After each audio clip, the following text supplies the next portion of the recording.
Aaron Velky, welcome to the Story Engine podcast. Woo! We're here. I'm excited to be I here, pal. am excited to connect with you. I had a real pleasure getting to meet you at a mastermind dinner a couple of weeks ago in Scottsdale, and would love to introduce you to the audience. Can you tell us a little bit about who you are and how you're showing up in the world today? Happy to. I'm the vision guy.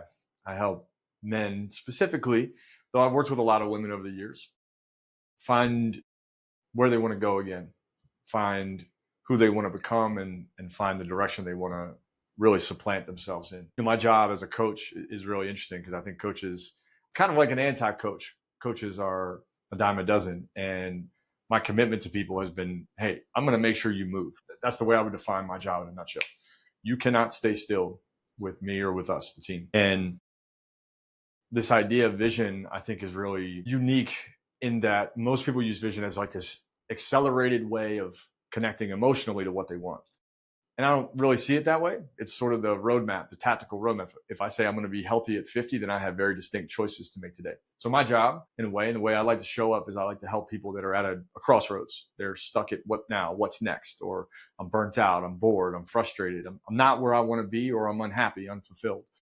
My job is to move them and help them find their direction and chart course using a variety of methodologies that we built over the years. So I get to be the guy that pushes you when you feel stuck or pulls you when you don't feel motivated. But either way, you're moving with me. So I think that's beautiful. And one of the things that I've noticed as we create success as entrepreneurs, and a lot of the times we lose track of the vision or the elements of us that we really started in the world to set out to create. We lose track of the life that we want to create or why we want to create it.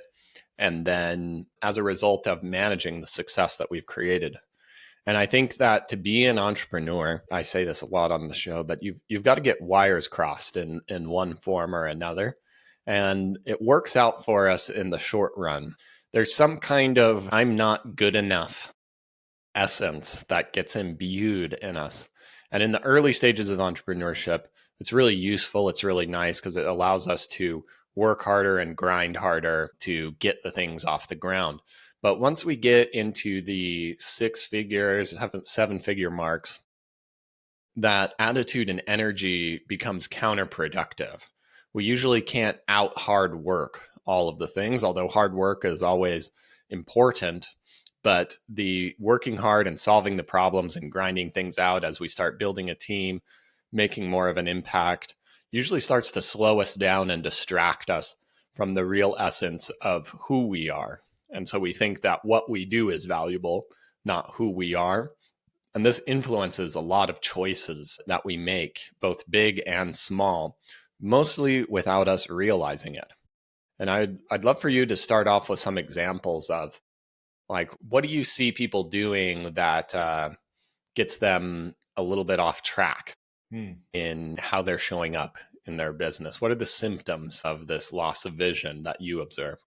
That's such a great question, man. I'll say this. There are three distinct ones that are loud.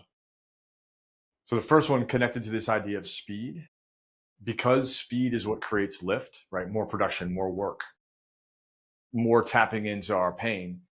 We think that if we solve our problems that way for a while, we'll just always be able to solve our problems that way. So there's actually this equation that happens at a high level when you're performing, growing, and nurturing, but you get stuck.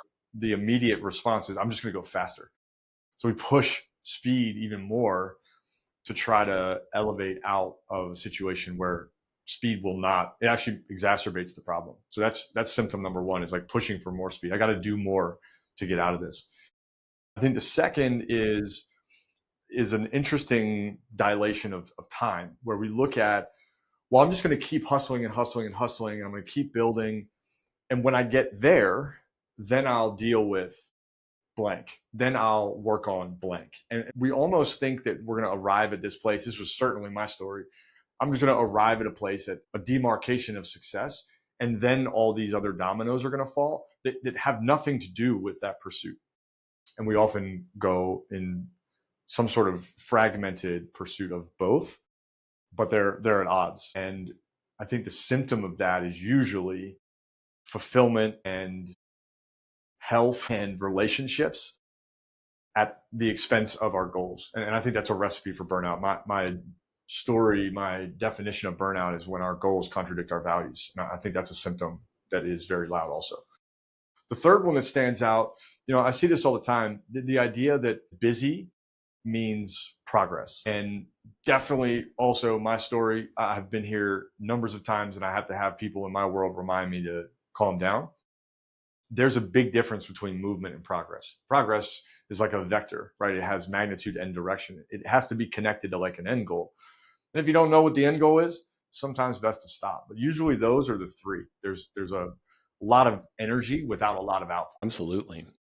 And going back to the second one, that resonates with me. In a lot of the times we are such high achievers, we have such high output, and sometimes we do set goals and we have this one goal on the horizon, and maybe it's a 6-month goal or a 12-month or sometimes even a several year goal. And we're pushing towards it and pushing towards it and pushing towards it. And by the time we achieve that goal, we have 3 other goals that are now on our horizon, and we keep pushing and achieving, and we never recognize how far we've come. And I think one of the things that's really interesting in my experience as an entrepreneur in this particular frame is that I feel the same. The reasons that I feel the same have changed, but it's always I'm at the edge of my comfort zone. And I think that that's a good thing by and large. I'm pushing my limits and expanding myself. And there's a certain natural insecurity that arises when we are at the edge of what we're doing. We're moving through the uncertain world. And I think that's what visionaries are supposed to do. But the thing that put me there 2 years ago, 5 years ago, 8 years ago is not the thing that's putting me there now. But I feel the same. So I feel that I'm the same. And this is not true. And we don't really take the time to celebrate how far we've come or recognize that, because we're always in this achievement way. And we feel that we need to be busy, because if we take our foot off the gas for a second, then things might not work out or might fall apart, and all this hard work that we've been doing. So I've seen this. I've seen this a lot in my world. I've seen it in my health, and it's been a constant balance between what I'm doing. And I set out to really have this as a lifestyle business in a lot of ways. We were talking before we got on the call that we both love travel. I've lived 2 years in South America. I learned how to speak Spanish and Portuguese between 5 different countries. I lived a year in Southeast Asia. And that was one of the reasons why I wanted to start a business in the first place. But as you're creating this success and running a business and taking risks and things, giving ourselves permission to actually live the lifestyle that we set out to create with our business, the biggest roadblock is not what our business is doing. And I've seen this expressed at the highest level of success. People will have whole teams ready to go and supporting them, and they just don't feel safe enough to let go and actually start living things. And it's not only harming themselves, but it usually keeps their team from performing at their best level, because the founder, the leader, the CEO is constantly stepping on their toes because it's things that they know and feel safe with. And so the team learns not to solve problems, but to be constantly asking for permission and realigning with exactly what the founder and owner wants. I think that's the difference between what it means to be a visionary and what it means to be an operational manager. And most business owners are operational managers, right? They're technically proficient, if not excellent. They're not led by a vision, they're led by an outcome. And there's a distinct difference, right? A vision is a living, breathing, moving thing. It isn't depiction of a place, it's the alignment with a process. This is where we're going to go, and it's ever evolving, right? It's like getting on a train. You don't get on a train to sit in the seat. You get in a train to get to a destination. But if you're so accustomed to scarcity and reactivity and passivity as your modalities for motivation, which most of us are, that's our attunement, is get me out. I'm running from something. I'm not running to something. I'm running from something. then I'm going to lead the same way. I'm going to lead from a lens of scarcity or reactivity. And the even the best leaders have a hard time going away. And my job and our job is really to sit down and say, what do you want? And it's a really hard question to answer, Kyle. Like, that is the number one question for all of us to answer. What do you want? And once we get a good sense of what someone wants, then we can redesign an org chart. We can redesign a role and responsibilities. We can change the lifestyle patterns that create those openings, whether it's health or fitness or relationships or adventure, whatever it may be. But until you're willing to confront that you've built this thing, typically our machine is our armor. We've built this armor to hide, not to be enlightened or to work towards betterment, but to really run from our insecurities. We can't really make adjustments. So there's a whole lot of transformation that goes in it. But I also know that if you're going to get there, and it takes a while to get there, you've got to have a vision to be able to say, this vision allows me to make decisions. That's what vision is to me, right? It's a criteria to say, this is in, this is out. And now I don't have to think for 14 hours about whether or not we're going this way. It should be relatively simple. Doesn't make it easy, but it is simple. I'm a big believer in simplicity as the highest form of sophistication. And when you have a vision that's simple, it allows everything underneath it to be simple as well. One more just comment on this, and then I want to get into the process and how we get people where they're going. But what do you want? And you mentioned this is a really difficult question to answer. And I think so too. I find that a lot of people have a difficult time distinguishing what they really want and what they think they should want. Yes. It's hard to, I think one of the biggest problems is we rarely spend enough time with ourselves, from all of the things that you were already mentioning, to actually sit through this, which usually takes being quiet, disconnecting, and allowing these things to emerge from us rather than be constantly achieving and putting on tasks and all of these different things. Yeah. Yeah. It's a really astute observation and a pattern that I see all the time. I struggle with it because the imprint of what I'm supposed to want is very loud, and you have to be in silence to hear the whispers of what mattered most to you. I also think that our business and enterprising ambition is largely based on the pursuit of more without ever really giving us space to question what the more is. We all want more. But what more do you want? Do you want more time with your kid, or do you want to be in the gym more? Do you want more business and more clients and more responsibility, or do you want more connection, more contribution? But if you haven't sat in that, it can just be the pursuit of more for more sake. And that's where I think the unfulfilled CEO lives. I'm building more. Well, why? And then we end up down this cascade of like, well, I don't know. And underneath of all of this, in my opinion, Kyle, is a really unique way to say what it is we want. And what we typically want, if I were to look at all the CEOs that we've worked with across the country, 32 different industries, a lot of different patterns. Businesses are all lemonade stands. What we use business for is a lifestyle. That's it. And we can mask that business has all these other purposes for us, but at a core, it's just about a lifestyle. I got into this so I can have a better lifestyle. There'd be no reason to do all this extra work and have all this responsibility otherwise. So if we can say lifestyle, then it actually starts to drip out really easy, because I can ask most people, like, tell me about your lifestyle. Like, what's the dream lifestyle for you? And then we can get into some really good nuggets of, does your business take you to that, or is it taken away from that? Absolutely. I find some of the ways that I get to what they want is actually a secret thing. The work that I do, people come to me in a very similar situation. They're very time poor. They're moving around a lot, and they want to hire me to create a speech quickly. But the process of articulating your story and your vision in a way that connects with your audience, it needs to tap into emotions, and it needs to tap into your own self first. We need to enroll yourself in the vision first. And when you have that clarity, you make different choices in the long run, which I love to see. And maybe there is even more room in articulating that in my core offers. But a lot of the times people will start out, we're writing a speech to make you more money. But once you write a speech and make more money, or once you're performing better speaking, then all of a sudden doing all of those tasks that you were putting out fires before seem a lot less valuable, because you could be trying to get on stages more, trying to get on more podcasts, trying to share who you are more, because it feels good and gets results. And I want to transition into some of the things that you do. Before we got on the call, you mentioned you have 8 frameworks you work with, and I imagine that they're all amazing.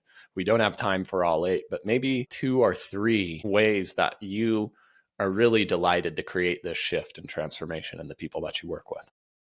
Well, I'll walk you through a simple one and an important one in framing how we look at vision. We call it our vision matrix. And if you think of, rather than force you to look, I won't draw it, though I've got a board behind me to draw on. I just want you to think about this structure. So it's a triangle.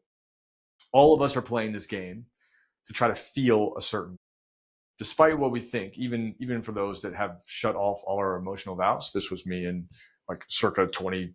I'm going to shut off all my emotional valves, but I'm building all of these things so I can feel something. Marketing is about feeling. Buying cars is about feeling. That's why Matthew McConaughey sits in the car. They don't tell you anything about the car. They tell you about how you're going to feel. So we walk people through a triangle. The first edge of the triangle is called like future me feels. And we identify what someone wants to feel in the future. Now, a lot of CEOs have a block on how they want to feel. So we use an object to understand what the feeling is. So they might say, I want a McLaren, or I want a lake house, or I want to buy an airplane. And from that, I can say, okay, how would you feel if you had an airplane? And they might say something like successful, confident. If I had the McLaren, I could walk out and I could do anything. I'd feel magically strong. And in these depictions of feeling, we then move to the second part of the triangle. The second part of the triangle is, well, what would you do if you felt that way? And this is where it starts to get really interesting, because the magic of the exercise is really in the sequence. So if someone says, I want a McLaren so that I can feel confident. I'm like, well, what would you do if you felt like amazingly confident? You woke up today and you were like, oh my God, I'm the most confident person on the planet. Give me anything, I'll do it. Then you hear about them. Then you hear truly about them and their passions. They're like, oh, I'd write a book. Oh, I'd start a podcast. Oh, I'd approach women. Oh, I would, you know what I'd do? I'd tell my team I couldn't come in today, and I'd go watch the football game on TV. Soccer for us Americans, Americanos. And that then helps us translate something really special. So let's say that confidence led to 3 distinct actions, right? Future me feels to future me does. So just to make it simple, we'll say, number 1, I'd write a book. Number 2, I'd host like a gathering at my house, right? I'd bring other successful people together. And then 3, I would approach women. Well, those 3 things then translate directly down into the bottom piece of the triangle and the final piece of the triangle. So those become our roadmap. They become actions and deliberate actions that we can begin today. Even if we have to parse them down into baby steps. Maybe you can't host a giant party at your lake house, but you could certainly host an event or a dinner for 8 at your house, or 6 or 4. You could certainly, rather than trying to write a book tomorrow, you could certainly write a blog, or you could work in ChatGPT to try to consolidate an idea and get something published that's 3 to 4 paragraphs. If you struggle with approaching women, can you approach someone else? Can you randomly give a compliment today? Can you just begin with that? Or can you approach a stranger and say, hey, I have a question for you, right? Can we build these skills?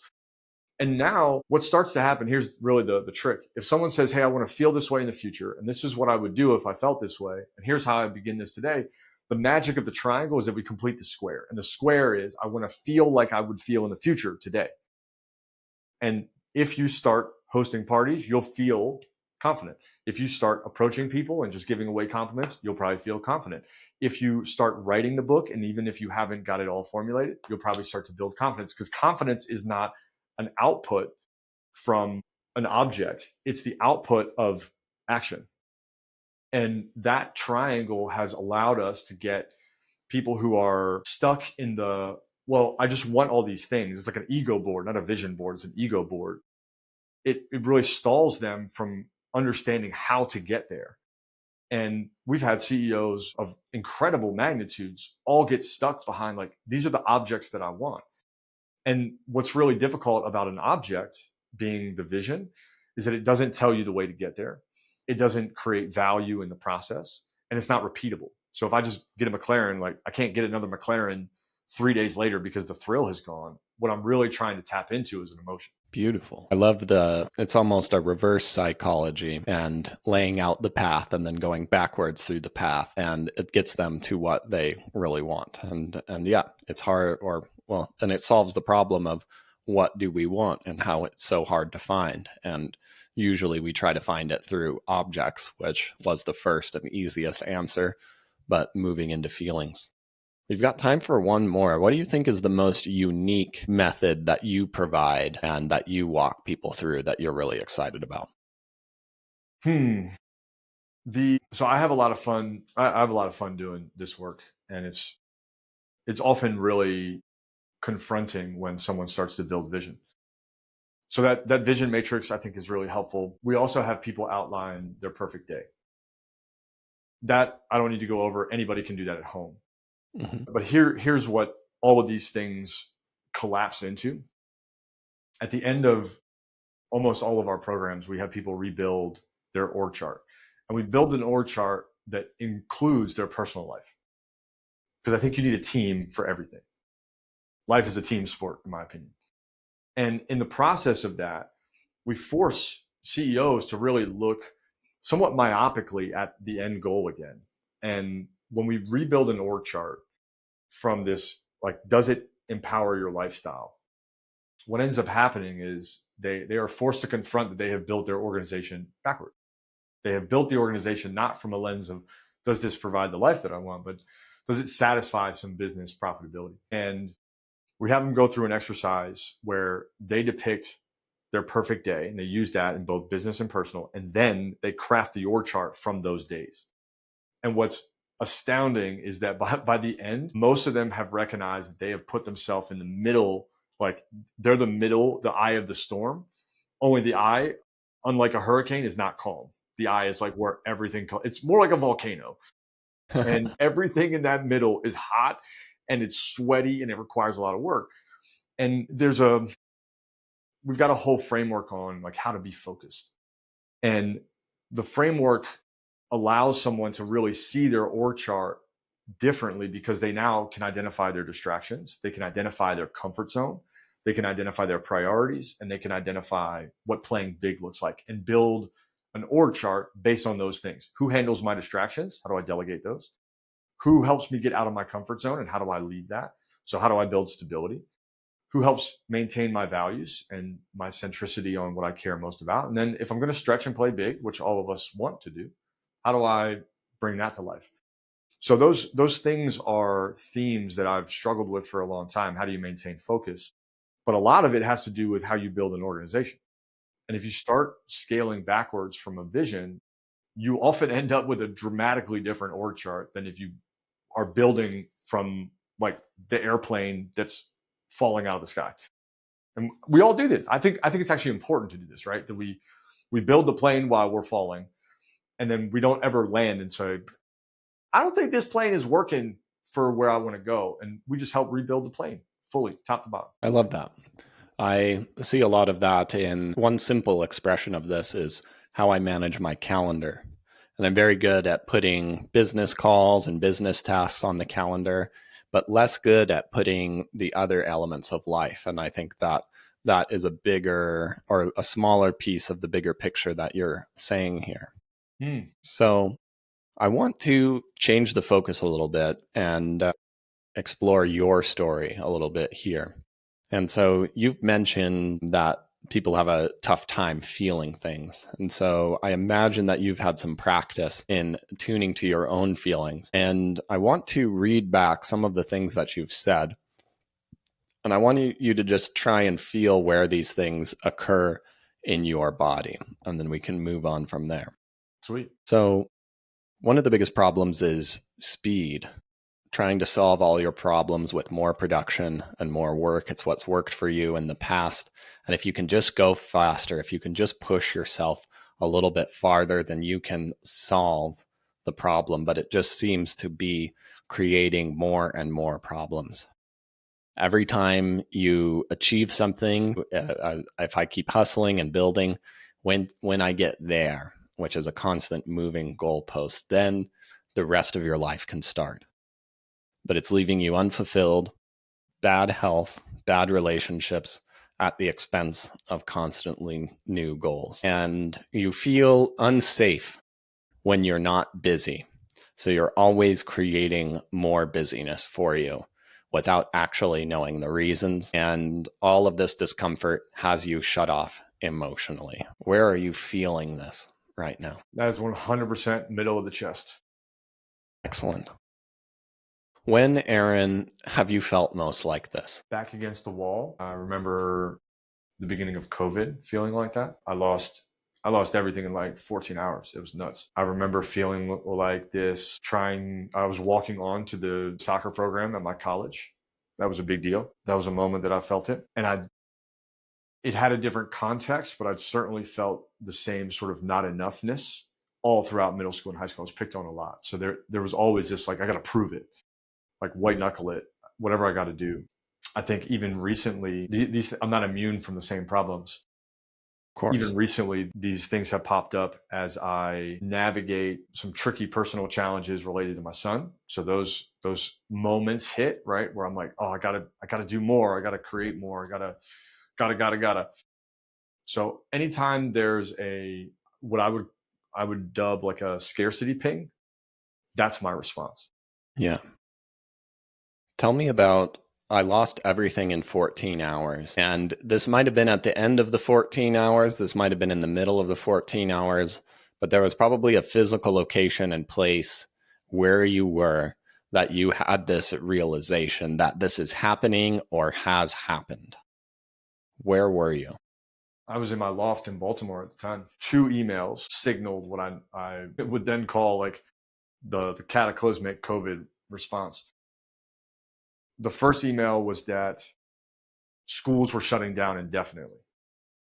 I had an education business, and we were sort of after school, post school, during school, but we were not education in the school system. We were an adjacent provider. We taught kids about money. It was awesome. So Money Club immediately was on fire because school shut down indefinitely, and I didn't get the emails to come for another week or two because education was on fire and it took a while. But I knew when I got the email that was like, hey, school systems are shutting down indefinitely, that the next thing coming was your contract is canceled.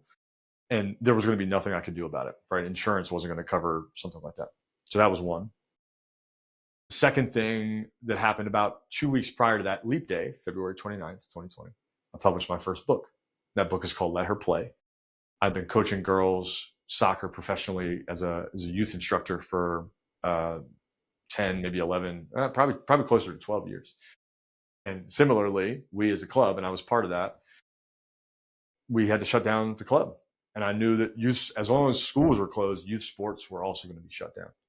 So this movement that I had in my mind, this idea of touring the country and speaking and leading other coaches and training was also going to stop. So my 2 big initiatives, I was coaching several club teams, high school programs, et cetera, and building this educational tech venture. Both were gone. And I knew it. And I went immediately into this space in the middle of my chest.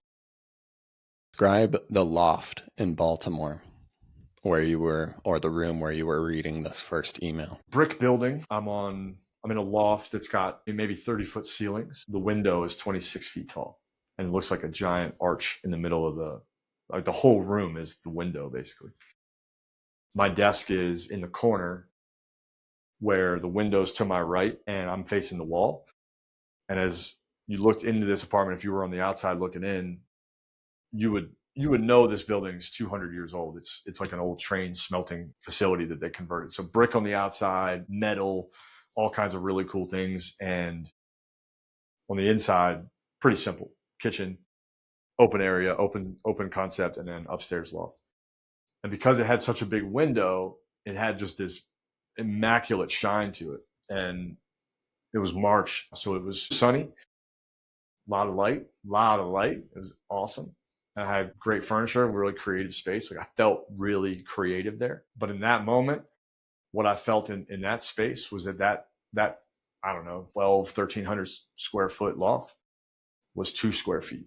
I could feel the walls caving in on me. Now, let's find a moment of the opposite frequency.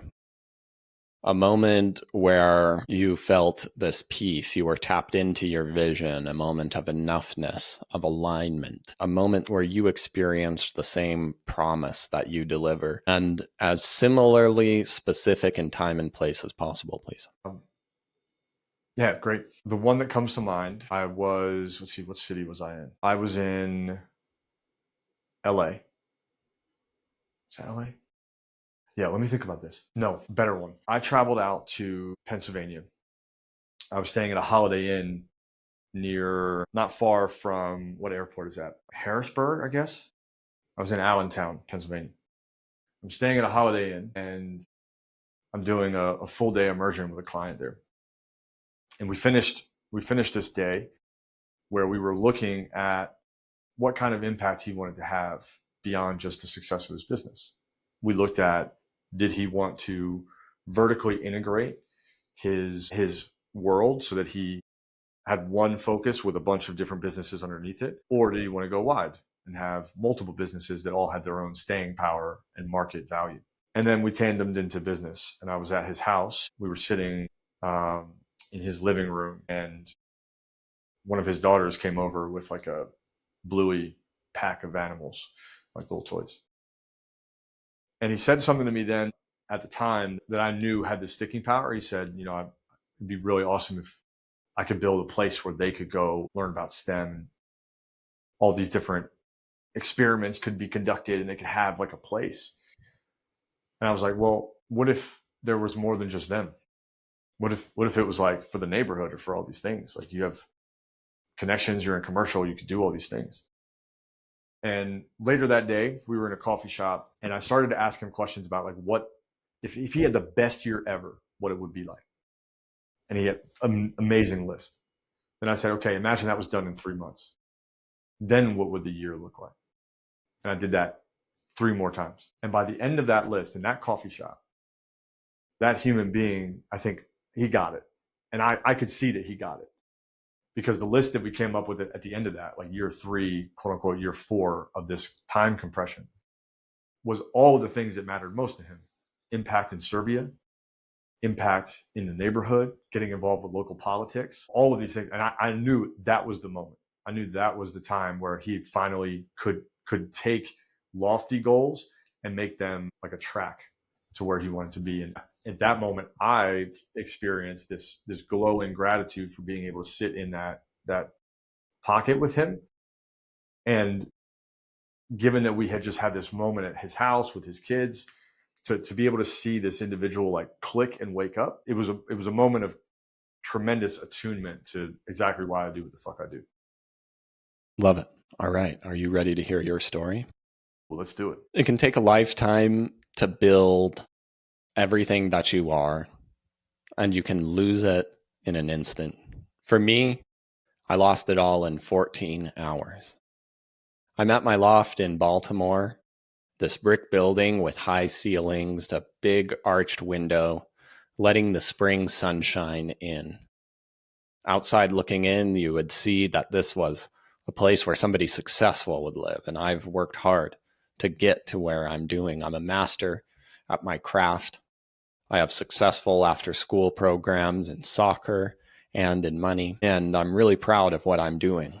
But I'm also burning myself out. I'm working so hard on everything that I'm doing that it's really difficult to get a moment in. All of the problems I've solved by just working harder and harder and harder.